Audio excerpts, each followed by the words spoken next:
My name is Sarah Jewel Morton. Farm is Cattle Run Farm LLC in Ruckersville, Virginia. So we are a third generation cattle farmer in Ruckersville, Virginia. We sit at the base of the Blue Ridge Mountains.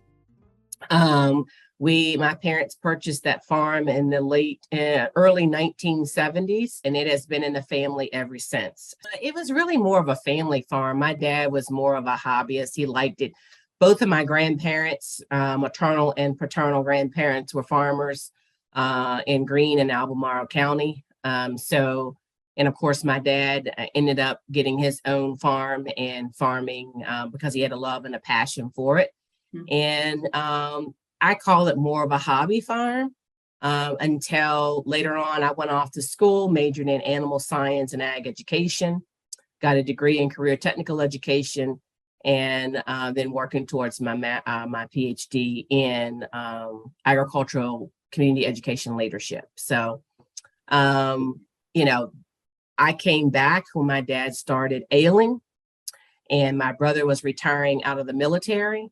And, my father said, I'm done. It's y'all's. You do what you want with it. And so that's when I started thinking about how do we make this a sustainable farm for the family. So we knew we had to reestablish infrastructure on the farm because what my father had and what we were leaning towards, we knew we could not use what he currently had. So we thought about, what are the key rudiments here on this farm that we have that we can continue to think differently about. One was land, two was cattle, right? Three was the homestead. So there was three variables there that we already had that we didn't have to go out and purchase.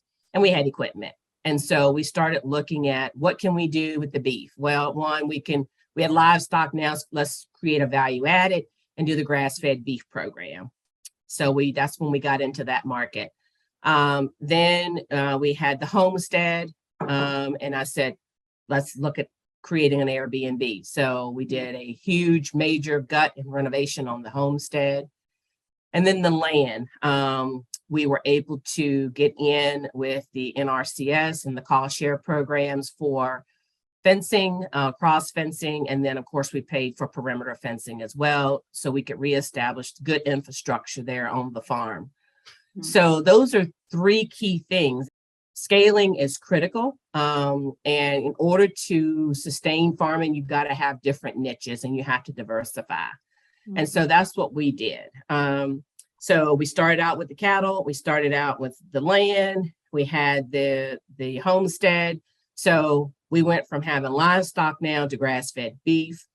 My brother, he retired out of the military. So as part of his, and he's a disabled veteran. So part of his horticultural therapy and agricultural therapy was getting him connected to the small farm outreach program at Virginia State University, mm-hmm. where he learned berry production and he fell in love with blackberries. So we now have thornless blackberries on the farm.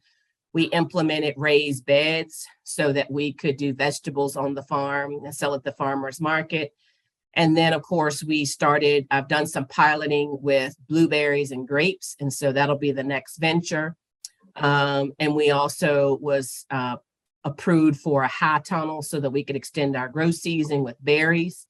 And then, of course, my brother he's now into goats and he's now into pork where he does free range pork.